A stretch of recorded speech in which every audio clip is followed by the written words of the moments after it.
Amigos, bienvenidos a Presencia Universitaria. En esta ocasión, nuestras cámaras y micrófonos se han trasladado hasta las instalaciones del Museo Histórico de Ciudad Juárez. Y en esta ocasión, ¿qué les parece si iniciamos con ciencia y tecnología? Nos encontramos en la sala más importante, por cierto, de este museo, es la sala central, la sala de exposiciones eventuales. Les hablaba de ciencia y tecnología. Desde estas bellas instalaciones vamos a recorrer lo importante que son las máquinas y herramientas para el desenvolvimiento del ser humano en cualquier época. Vamos allá.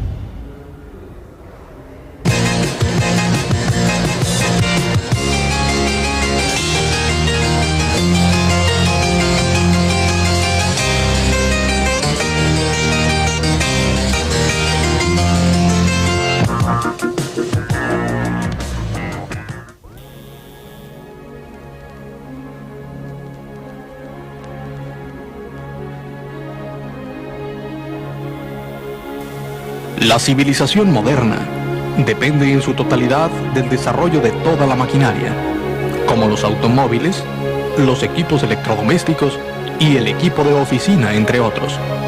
Y todos estos no se habrían podido producir sin las máquinas y herramientas de precisión.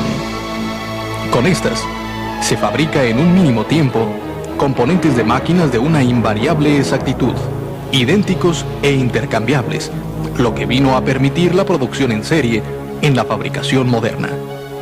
Aunque la necesidad de las máquinas de precisión fue mínima en los tiempos antiguos, fue en el siglo XVII cuando los científicos, astrónomos y navegantes empezaron a exigir mejores instrumentos. El ingeniero Jacques Besson diseñó en 1568 en Francia una terraza para roscar tornillos bastante exacta, de madera, siendo la primera máquina herramienta que se empleó. En 1795, Joseph Bramah patentó la prensa hidráulica, que proporcionaba más fuerza gracias a la presión transmitida mediante un líquido. En la siderurgia actual, estas prensas pueden ejercer fuerzas de hasta 50.000 toneladas para modelar metales calientes o fríos.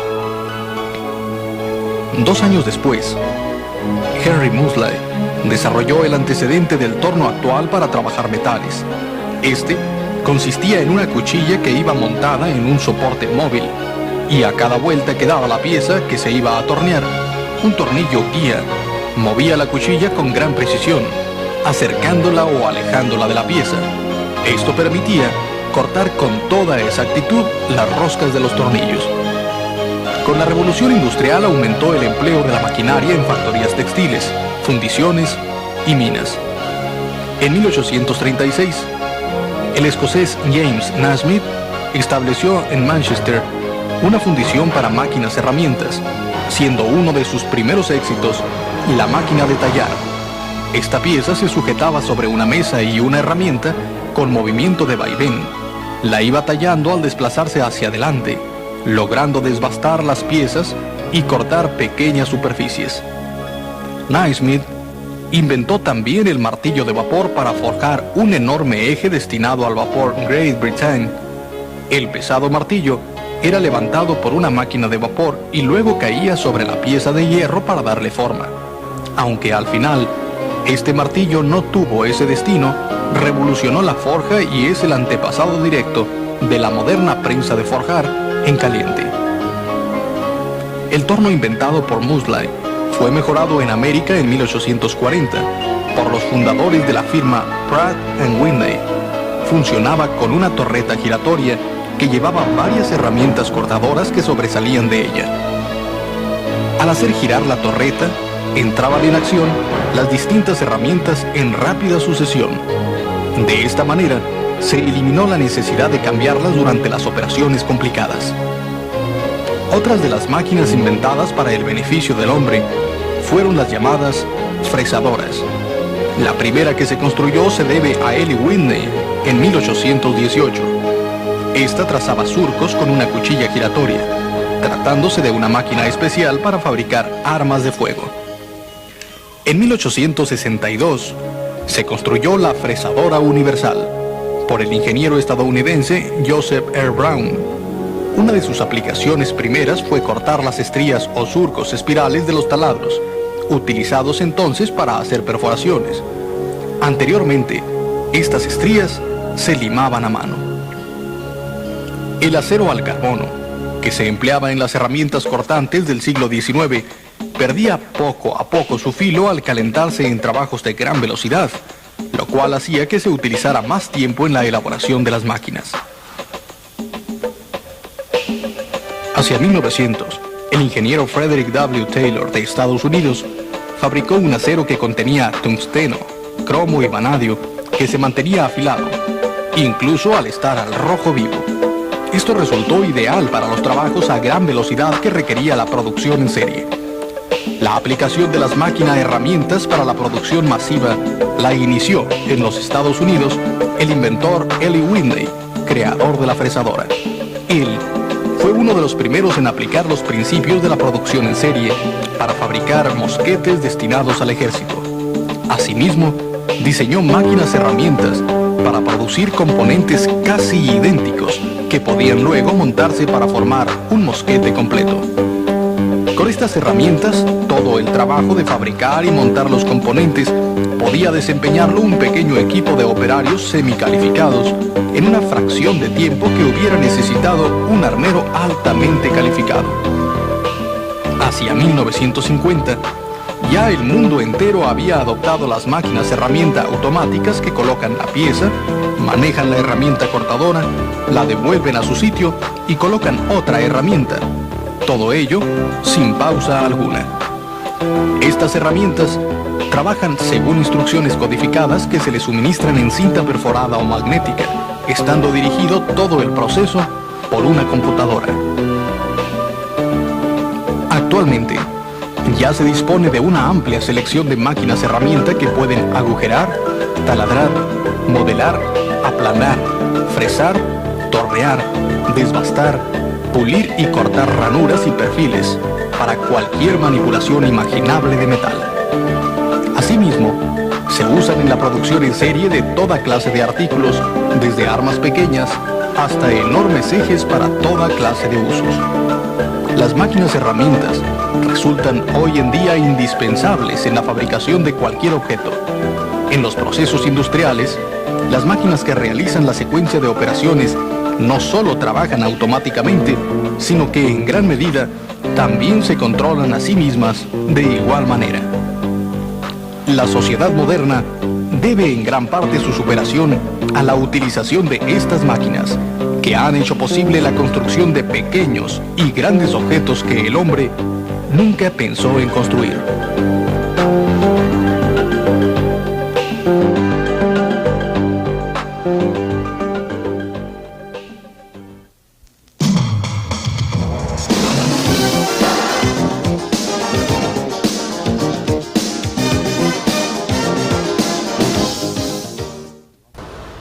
Así es, amigos, continuamos en Presencia Universitaria. Estaba yo disfrutando de este bellísimo cuadro.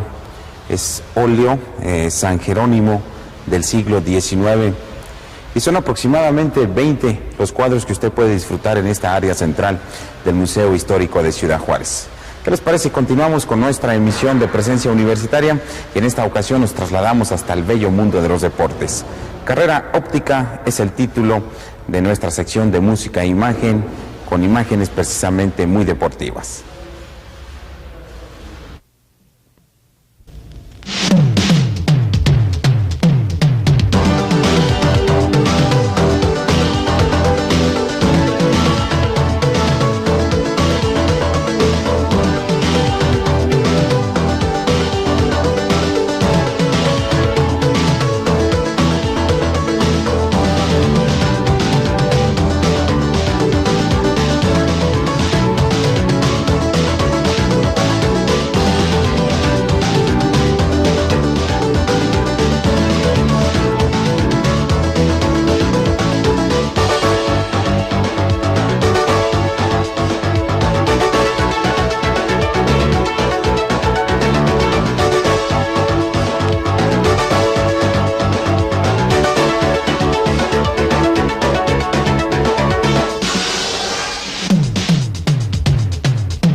Uno de los óleos sobre tela que más me han llamado la atención en esta área central es sin duda la del general Anastasio Bustamante, natural de la ciudad de Guanajuato. Gracias a su aportación podemos decir que fue uno de los hombres importantes para que se consumara la independencia. Y este retrato es original y usted lo puede disfrutar en el Museo Histórico de Ciudad Juárez. Pasamos ahora a nuestra sección reportaje. En esta ocasión nuestro compañero Miguel Moreno se dio a la tarea de investigar cuáles son los factores que inciden más para que se den aspectos de intoxicación entre los jóvenes de Ciudad Juárez. Hablemos sobre el Centro de Toxicología de nuestra ciudad y de la Universidad Autónoma de Ciudad Juárez.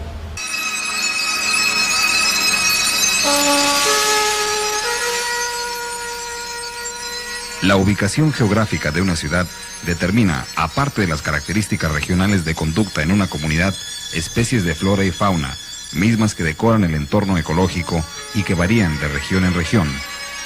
México se divide en tres grandes zonas: el noroeste, la planicie septentrional y el nordeste.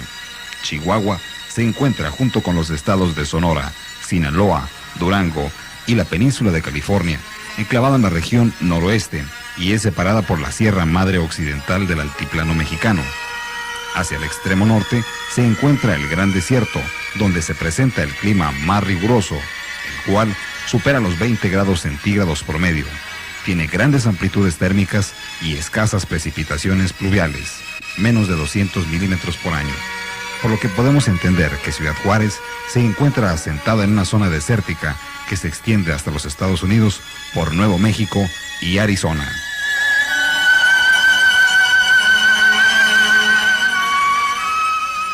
Este tipo de condiciones climatológicas permite la proliferación de animales e insectos con características propias de un desierto, en el cual encontramos algunas especies que son nocivas para el hombre por ser tóxicas, destacando básicamente serpientes, arañas y alacranes.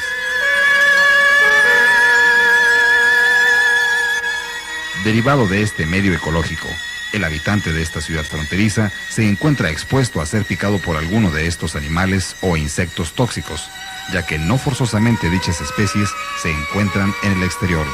Poco a poco se han acostumbrado a convivir con el ser humano al grado de encontrar en la casa de este el medio propicio para habitar.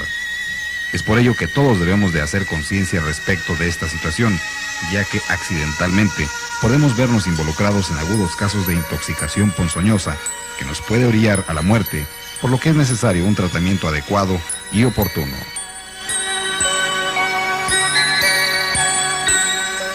Consciente de esta problemática, la Universidad Autónoma de Ciudad Juárez decidió disponer de una entidad que se especializara en esta rama de la medicina, surgiendo en las instalaciones del Instituto de Ciencias Biomédicas el Centro de Control de Tóxicos, el cual, desde agosto de 1987, trabaja 24 horas, los 365 días al año, y es, hoy por hoy, el centro más importante del norte de la República, así como del suroeste de Estados Unidos.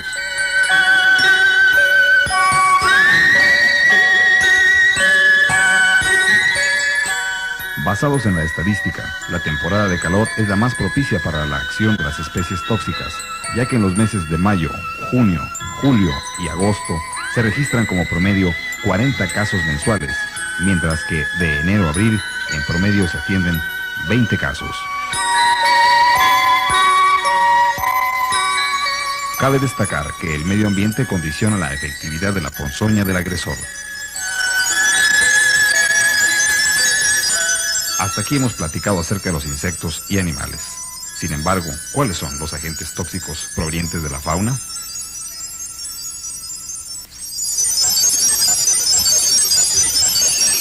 La araña café, la viuda negra, el alacrán, la víbora de cascabel, así como el coralillo, son dichas especies. A continuación, el doctor Titus Ifediva, director del Centro de Control de Tóxicos y especialista en la materia, expone sus puntos de vista.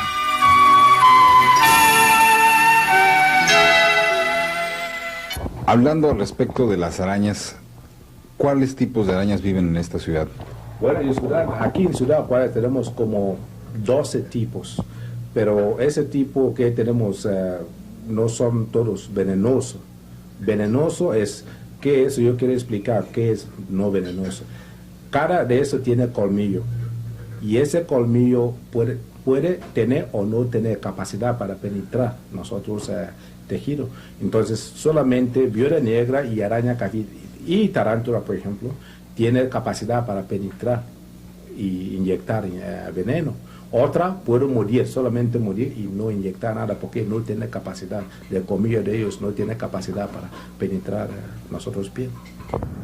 Amigos, a mis espaldas se encuentran lo que viene a ser una cordillera de montañas, de montes, mismos que dividen Ciudad Juárez con la Sierra de Ciudad Juárez. Es precisamente a través de esas montañas, de esos cerros, los cuales vienen a convertirse en un reducto para todos esos animales ponzoñosos, animales e insectos que bien pueden afectar a la salud. Los habitantes de estas zonas, como lo podemos indicar, ahí arriba en las montañas, son quienes más expuestos se encuentran a la picadura de insectos y víboras, arañas, alacranes, porque estos animales acostumbrados al clima desértico cada vez se aproximan con mayor precisión a lo que viene a ser el hábitat humano y la única frontera es precisamente esta especie de cordillera.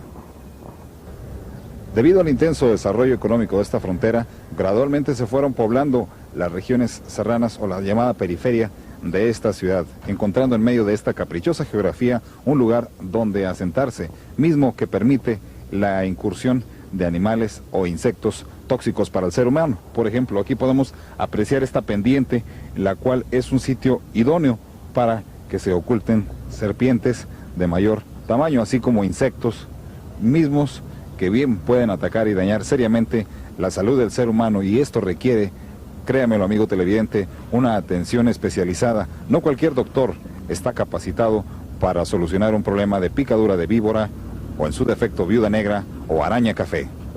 Omar González. Omar González, ¿tú vives por aquí, Omar? Sí, en esa casa azul. En la Casa Azul. ¿Qué tipo de experiencias han tenido tú y los habitantes de aquí con víboras, alacranes, viudas negras, arañas cafés?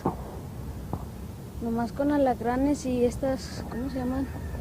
Campamocha de esas cafés. Bueno, ¿dónde vive? Vamos a empezar con eso. Araña café viven donde no hay movimiento, por ejemplo, abajo de cama o sillas, arriba de cama también, atrás de televisiones, en ropas que no uso por mucho tiempo, zapatos, donde no hay movimiento, a ellos les gusta ahí.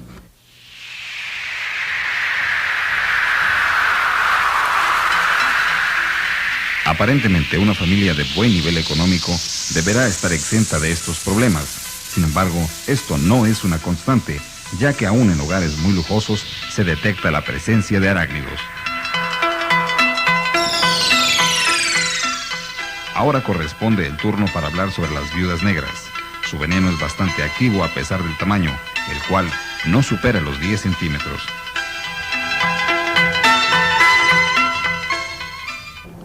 Esta es la auténtica viuda negra, una de las especies ponzoñosas de mayor abundancia aquí en Ciudad Juárez y de mayor toxicidad.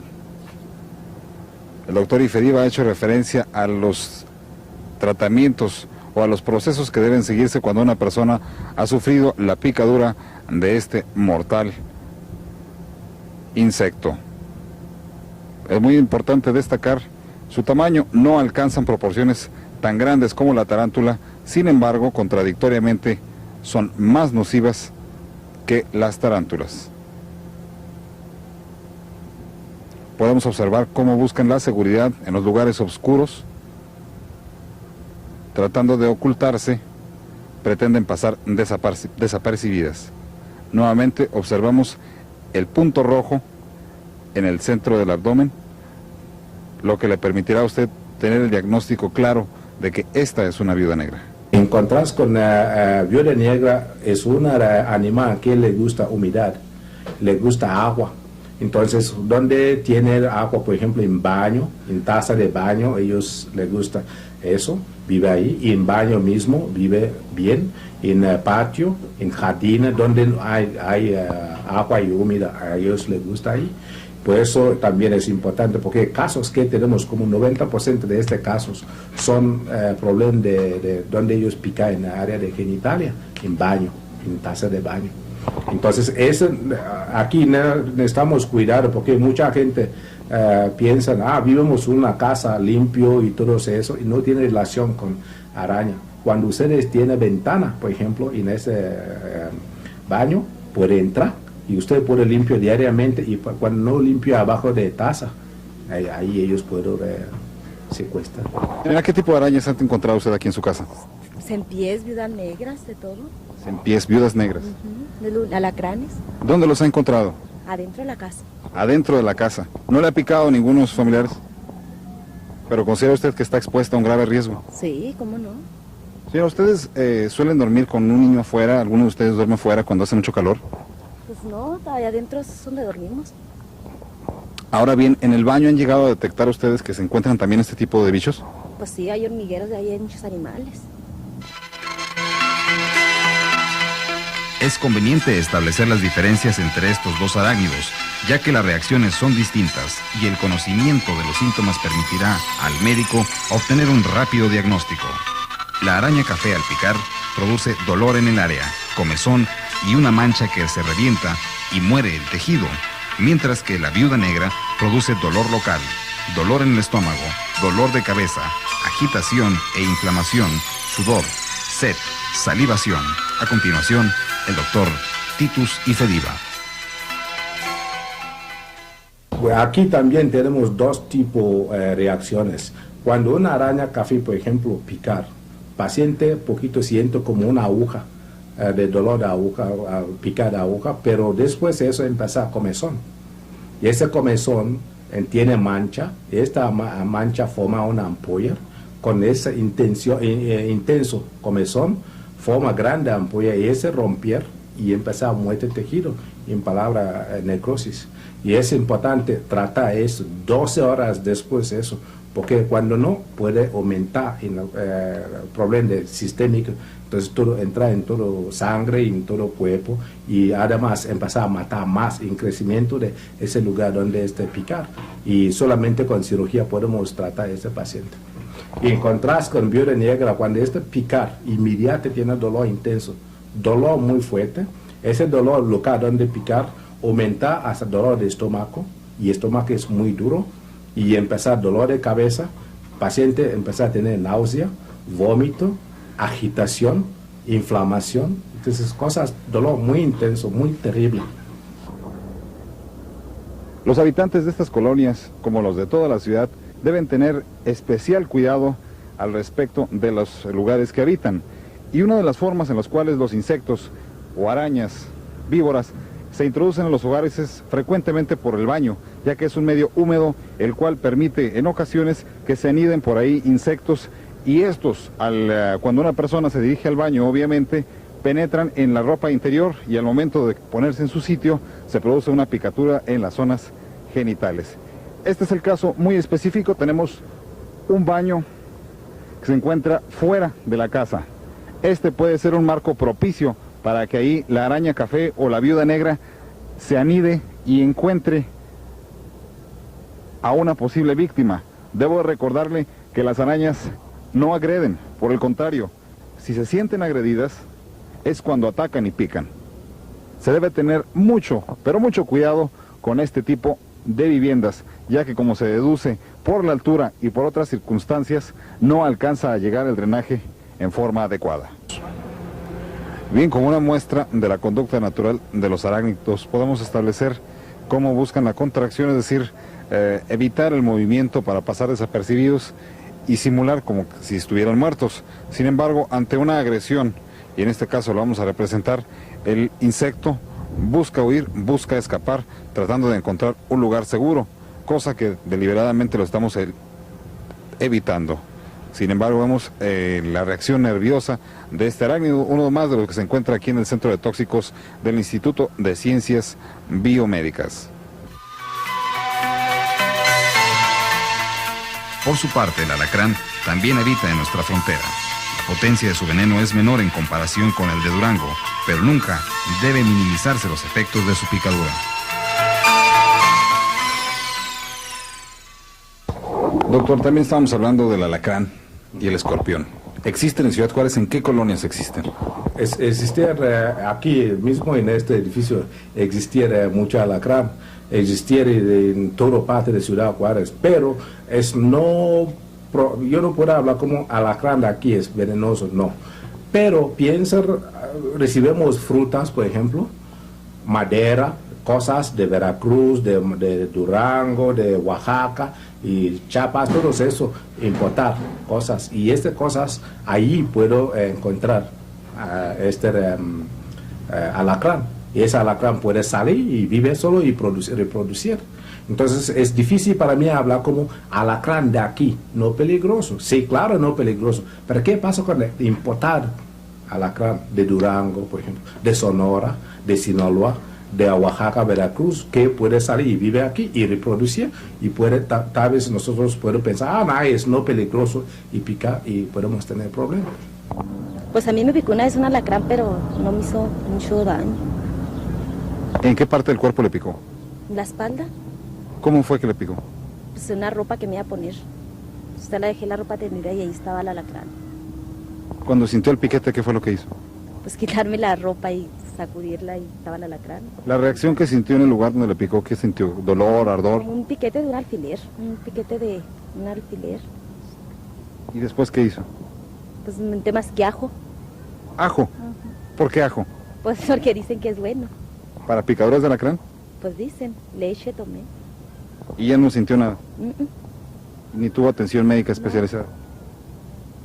He aquí un caso en el cual precisamente el alacrán de Ciudad Juárez no es tan potente como el de Durango, pero si hubiera sido de Durango, quizás se hubiera metido en otro tipo de... Definitivamente. ¿Cuál es su nombre, señora? Rafaela. ¿Rafaela qué? Puentes. Muchísimas gracias, señora. Bien, y en estos momentos tenemos un alacrán, mismo que picara a una persona y esta a su vez lo detuviera. Desafortunadamente se encuentra manchado de cemento, pero podemos apreciar claramente que mide aproximadamente entre 8 y 10 centímetros. Su pigmentación amarilla con unas líneas oscuras en la parte superior. Estos animales son muy peligrosos. De igual manera se menciona que los que habitan aquí en Ciudad Juárez tienen algún grado de toxicidad fuerte, mientras que los nativos oriundos de Durango, mismos que también se comenta vienen importados en productos alimenticios, cajas de fruta o verdura, son mucho más potentes y sus reacciones son en ocasiones fatales para el organismo humano. Pues bien, es esta caprichosa geografía la que permite una serie de condiciones propicias para la generación de este tipo de insectos y de víboras. Aquí apreciamos cómo tenemos una cueva, no sabemos exactamente de qué es, ha sido bloqueada por los habitantes, pero bien pudiera estarse adentro de cualquiera de estos hoyos algún tipo de ser reptante o un insecto mismo, que a continuación les voy a demostrar algo que es bien importante. La cueva se encuentra a mi izquierda, a mi derecha. Conforme vamos caminando, podemos detectar cómo el ser humano convive con estos animales de una u otra manera, cómo se adapta al medio. Aquí tenemos una puerta, por aquí puede entrar una víbora, por aquí puede pasar un insecto y después anidarse en cualquier otra parte de esta casa que, como usted puede observar, está en una intensa proximidad con la serranía. Otro detalle de gran importancia es tener bien adecuados las puertas y esprines de las casas, ya que, repito, son el medio propicio para que por aquí se filtren animales e insectos tóxicos mismos que ponen en peligro la vida del ser humano.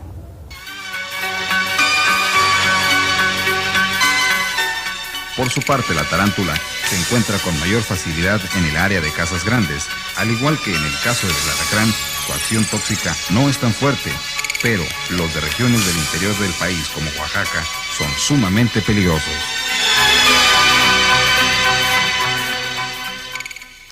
Otro de los temibles insectos que habita en esta región lo es la tarántula. Algunas versiones manejan el hecho de que la tarántula que habita aquí en Ciudad Juárez no es muy peligrosa. Sin embargo, se conoce que así como el resto de las arañas que viajan a través de productos del interior de la República, bien pueden venir tarántulas de Oaxaca y otros estados donde su acción es mucho más fuerte que la tarántula local. Repetimos, esta es una tarántula localizada aquí en Ciudad Juárez. llegamos a los reptantes, y de una manera muy particular a la víbora de cascabel, la cual ha sido detectada con bastante frecuencia en nuestra ciudad, mientras que el coralillo se encuentra en el área de Casas Grandes. Bueno, vamos a hablar, Ciudad Juárez, yo no puedo hablar si hay coralillo, pero cuando salimos a algunos kilómetros afuera de aquí, en Sierra ahí sí hay, en Sierra de Chihuahua hay. En Ciudad Juárez solo no tenemos un caso de coralillo para cascabel, sí hay muchos aquí de cascabel, incluye en Ciudad hay, porque este animales salen en la montaña a buscar comida. Y entonces, cuando ellos no encuentran comida, hay lugar donde no hay mucho problema, ellos pueden vivir ahí sin problema, porque víboras no necesitan pasaporte para entrar en ciudad. Entonces hay aquí, y también la gente vive en periferia, necesita cuidado porque también hay. Y este mismo marco es en el cual proliferan una gran cantidad de víboras, serpientes, en especial la víbora de cascabel. Se estima que para el rumbo de Casas Grandes es donde más se presenta coralillo, así como la tarántula. Nuevamente tenemos el caso de un baño en exteriores, factor propicio para la anidación de insectos, arañas y otras especies. Desierto, desierto y más desierto. Una zona propicia también para el arrinconamiento o escondite de las víboras son precisamente ese gran cúmulo de piedras. Recuerde usted que la víbora suele reptar y busca la tranquilidad por largos periodos de tiempo. Aquí a mi izquierda se encuentra otro cúmulo de piedras y esto, insisto, son marcos ideales para el almacenamiento de animales nocivos para el ser humano. Otra regla fundamental en temporada de verano, debido al excesivo calor, es no dormir en exteriores. Mucha gente, abrumada por los calores tan altos que se registran en esta ciudad, recordando lo que nos encontramos en la zona del llamado el Gran Desierto, procuran como una forma de relajamiento a lo agobiante del clima el dormir en exteriores. Esto es completamente arriesgado, ya que por aquí puede generarse otro tipo de accidentes. Platicando con el doctor Titus Ifediva nos comentaba el caso de un pequeño que fuera picado en 5 ocasiones por una víbora. La víbora de cascabel produce efectos en el cuerpo en 3 áreas: neurotóxico, cardiotóxico y hemotóxico. Es decir, ataca conjuntamente el sistema nervioso, cardíaco y sanguíneo, siendo los niños y los ancianos los que sufren las consecuencias con mayor rapidez que los adultos.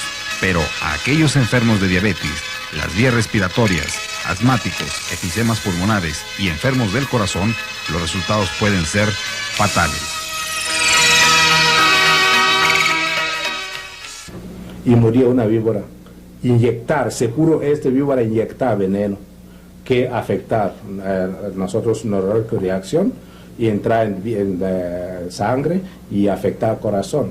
Primero morir, eso es importante con una banda o cualquier corbata o camisa o cualquier cosa para no permitir este veneno pasar muy rápido.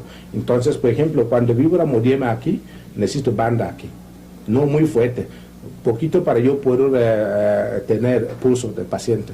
No permite de linfático, vía linfático para pasar. Entonces, es importante nosotros eso y tomar paciente directamente al hospital. Y esta reacción entrar en sangre, ¿verdad? Sangre pasar en cerebro y pasar en todo aspecto. Cerebro empezar a tener reacción neurológica. Paciente la agitación y tal vez en convulsión, tal vez en coma, depende. Eso afecta al sistema nervioso central y eso afecta también a todo el cuerpo, vía linfático y tal vez vía sangre. En respuesta a esta problemática, el Centro de Toxicología dependiente de la Universidad Autónoma de Ciudad Juárez atiende gratuitamente a todas aquellas personas que se han visto involucradas en casos de picaduras de insectos o animales venenosos. subrayando que el costo por el material es sumamente caro, ya que aparte de ser especializado, está cotizado en dólares, por lo que cada tratamiento tiene un costo aproximado de $1,000, sin que la Universidad Autónoma de Ciudad Juárez obtenga nada a cambio.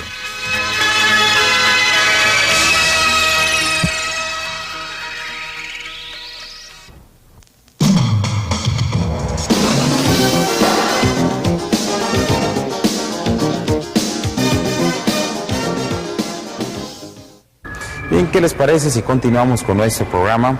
Y en esta ocasión el profesor Juan Holguín nos presenta Gringo Viejo, del autor Carlos Fuentes, en el libro semanal que cada semana, y perdón por la redundancia, nos presenta el profesor Holguín en su sección de literatura.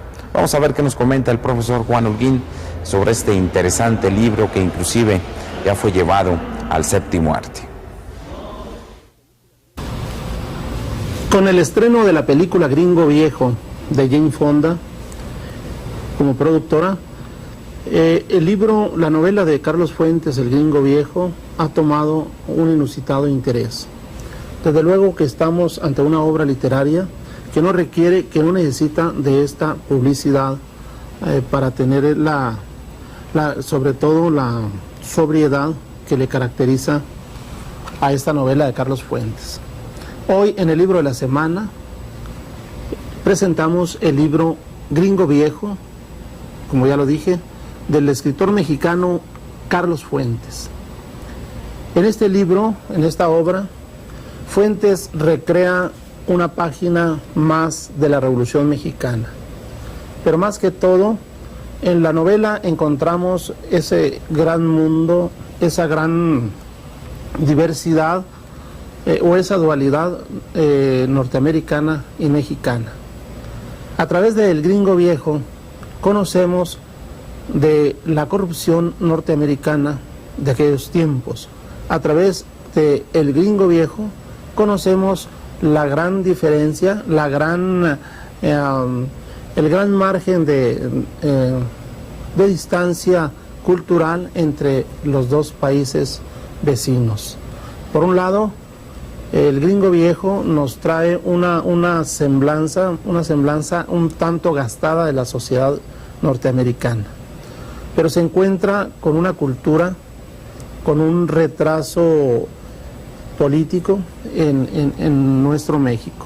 Carlos Fuentes retoma la palabra de Mariano Azuela y nos dice también que nos retrata en su novela, en su libro Gringo Viejo, una falta de conciencia en los personajes que toman parte en la revuelta, esto es, en la Revolución Mexicana. Desde luego que Fuentes con esto no es un escritor pesimista, por lo contrario, su actitud es bastante crítica. Desde luego que para algunos significa este libro el retrato del fracaso de la Revolución Mexicana. Literariamente, la estructura del libro, los personajes tienen un movimiento ascendente. Esto es, van tomando la formación social mexicana de una manera sorprendente. Pero en sí, la importancia del libro está en cuanto a que el espacio y el tiempo que maneja el narrador se inscriben, como ya lo dije, en una época bien crucial, en una época bien trascendente para nuestra actualidad.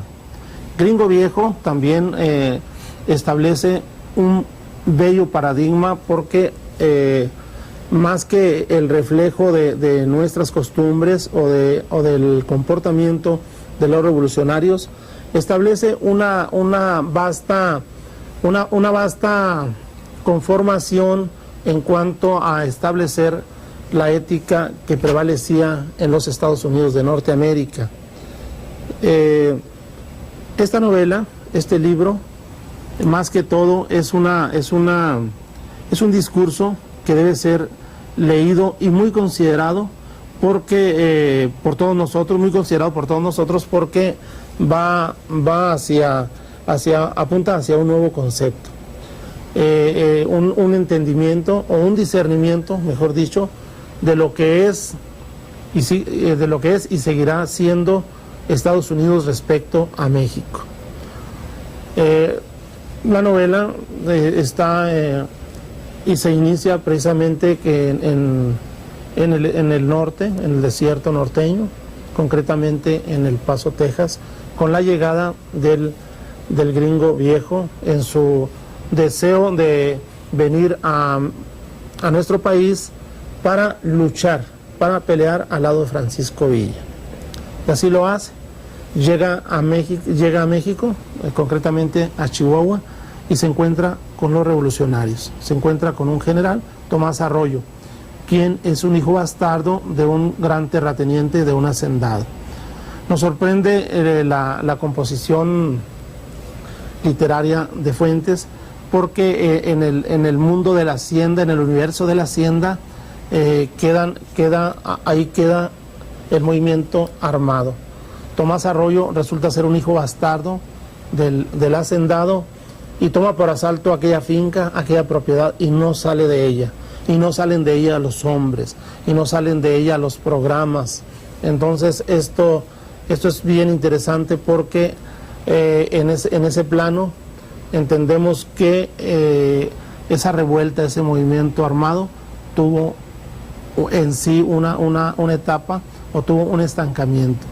No se ve ahí el programa social que debería venir o vino más bien después del movimiento armado. Entonces, entre historia, entre ficción y entre leyenda, se teje una verdadera obra literaria. Esta novela, Gringo Viejo, es una verdadera incitación a la lectura. Gringo Viejo, Carlos Fuentes, y nuestro agradecimiento a Librería Atenas, que semanalmente nos proporciona los libros más demandados por los lectores juarenses. Hasta la próxima.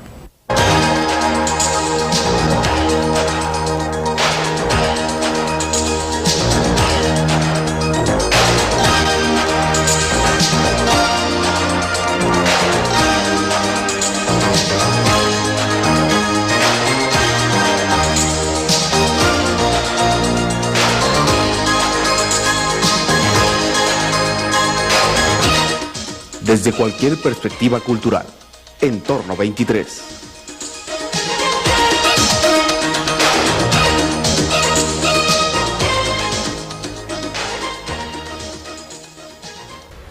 Nuestra siguiente sección ha logrado ocupar ya un lugar importante en la actividad de todos nuestros amigos que domingo a domingo sintonizan Presencia Universitaria. En esta ocasión es la coproducción del ISSSTE con la Universidad Autónoma de Ciudad Juárez. Y hoy el doctor Juan Cos Welch nos presenta el tema de la diabetes. La diabetes mellitus, uno de los factores de incidencia más grave entre la población mexicana. ¿Qué está sucediendo? ¿Cómo se adquiere? ¿Cómo prevenirla? Y ya adquirida, ¿cómo llevarla? Estos son algunos de los factores que maneja nuestro exponente, que por cierto es ex catedrático de la Universidad Nacional Autónoma de México y en esta ocasión está participando activamente con el ISSSTE, aquí en Ciudad Juárez.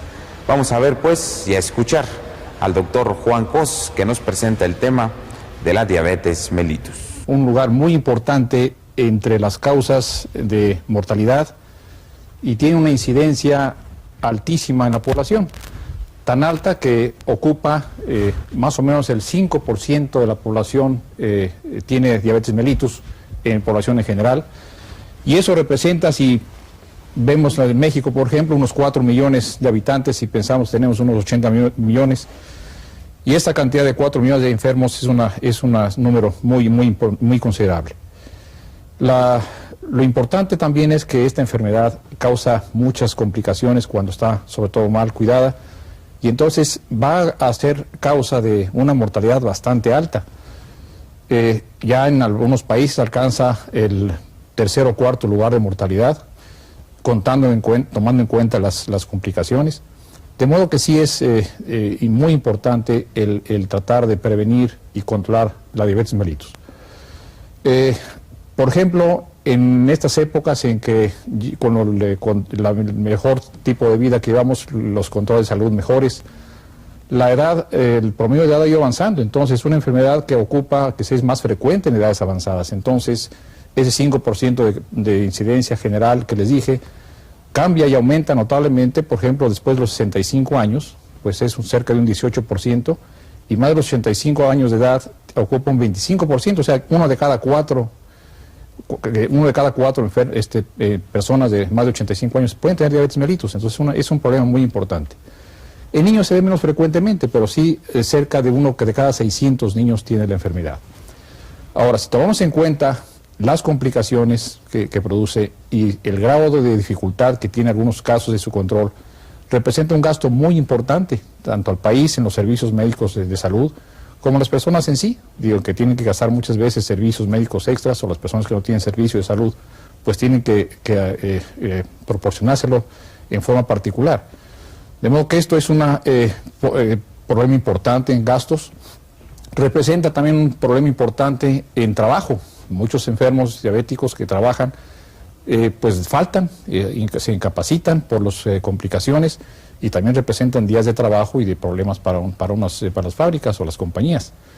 De modo que todo esto hace que el esfuerzo del sistema médico de salud tenga prioridad en su control y en su prevención. En realidad la enfermedad no es curable, esa es la realidad, pero con los medios actuales no todo es malo. Los medios actuales que tenemos de manejo se puede manejar, se puede controlar bastante bien, y un control estricto proporciona una mejoría y una sobrevida mucho más prolongada, una actividad normal como cualquier persona, y llegar a edades avanzadas prácticamente sin problemas. De modo que entonces es importante que la gente en general sepa que con un buen control, con médicos profesionales, especialmente especialistas, es más adecuado que sean vistos, aunque sea de vez en cuando, por un especialista, para que se lleve un control muy adecuado. Hay diabetes más o menos simples de manejar, pero ya cuando requiere más insulina, tipos de manejo más complicado, sí requiere un especialista para que se asegure un control adecuado.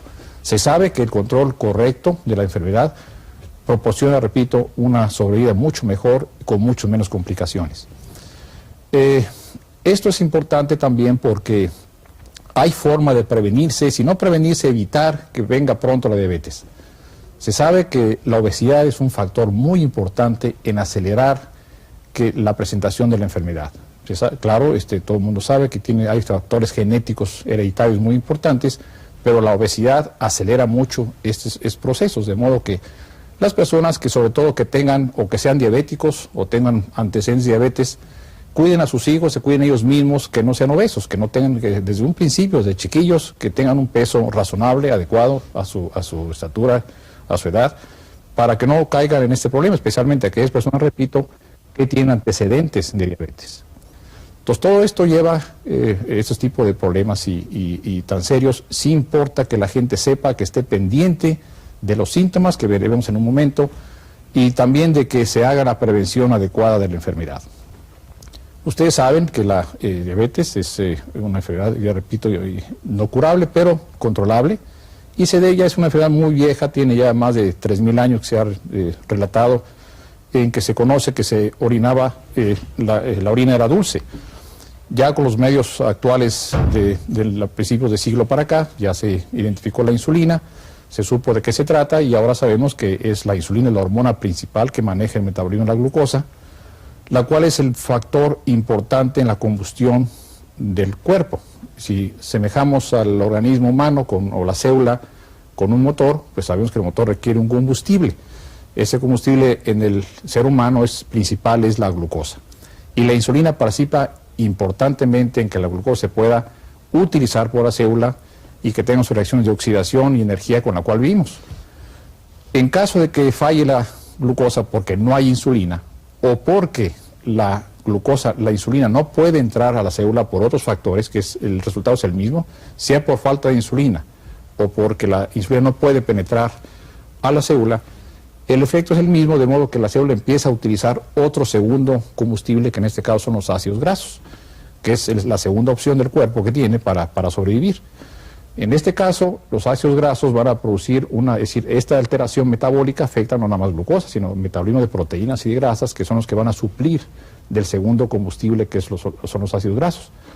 De modo que cuando una persona está descontrolada, va a utilizar sus reservas de grasa, va a quemar sus proteínas, y por eso saben ustedes que la persona que está descontrolada baja de peso, está quemando sus reservas, y empieza a orinar mucha glucosa porque no la puede utilizar, se acumula en la sangre, se eleva, y le empieza a orinar en exceso por la orina. Cuando este proceso continúa sin control, especialmente en el tipo de diabéticos que veremos en un momento, que son los niños, que es una diabetes un poco diferente, entonces puede llegar, o en adultos con problemas infecciosos de otra índole que acelera este proceso de descontrol metabólico, puede llegar a la cetoacidosis diabética, que consiste simplemente en que esta situación progresa, la glucosa alcanza cifras muy altas, las grasas alcanzan también cifras elevadas, no se puede metabolizar, y la resultante metabólica de esas grasas, que son los cuerpos cetónicos, que son ácidos, empiezan a acidificar la sangre a un punto tal en que la gente empieza a tener problemas graves. De modo que este descontrol puede llevar a las llamadas cetoacidosis diabética y otras complicaciones también graves, como el coma hiperosmolar. Entonces se sabe, y es importante que lo sepan también, que no todas las diabetes son iguales. Hay muchas clases, muchos tipos de diabetes, pero las dos principales son la que da en el adulto, que se llama tipo 2, que también rara vez puede ocurrir en niños, y la llamada tipo juvenil, que ya no se le llama así, sino tipo 1, porque ocurre principalmente en niños, pero también puede presentarse en adultos. La diferencia es que en los niños, la del tipo 1, la etiología, la causa, es un tanto diferente, aunque tiene fondo hereditario, es mucho menor que en el adulto. Su presentación es violenta, es brusca, se acepta que es un proceso que se inicia por un cuadro viral y que por un proceso de autoinmunidad se acaba de destruir las células beta del páncreas que producen la insulina, y esta situación es más o menos a corto plazo en general, aunque a veces llevan más tiempo, y entonces se presenta el cuadro clínico brusco y lo lleva a una deficiencia prácticamente total de insulina, de modo que el niño o la persona adulta que tiene el tipo 1 de diabetes requiere insulina para su manejo desde el principio, no puede manejarse con pastillas. Eso es importante para que se sepa que no todas las diabetes se manejan, aún en adultos se manejan con pastillas o hipoglucemias orales desde un principio. Gracias al descubrimiento de la insulina hace ya 68 años por ahí, en que estos niños antes se morían de todas, en unos pocos meses o pocos años se morían, ahora tienen sobrevidas muy importantes, inclusive pasan los 50 años de sobrevida con la insulina diaria y con una vida productiva muy correcta, de modo que es muy importante un buen control. Repito, aún en niños con diabetes pueden tener un futuro bastante bueno.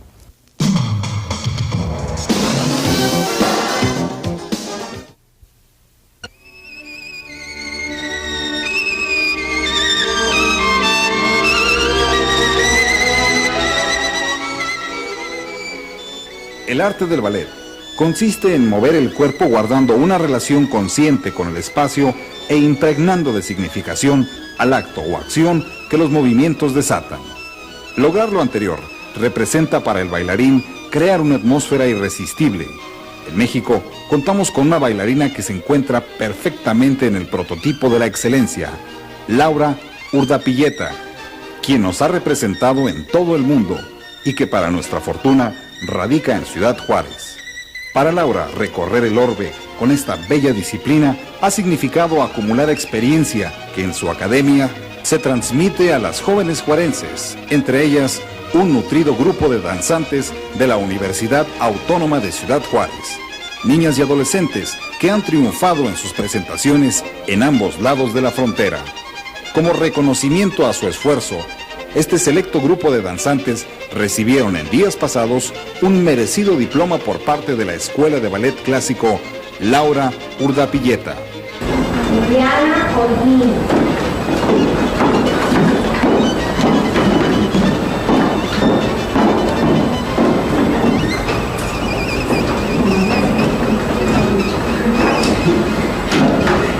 Valeria Valerio.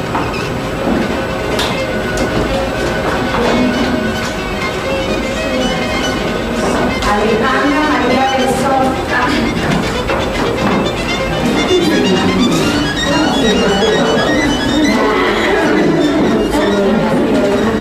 Fueron alrededor de 30 las jóvenes homenajeadas, cuya entrega al ballet clásico ha significado la admiración de los amantes a esta manifestación artística.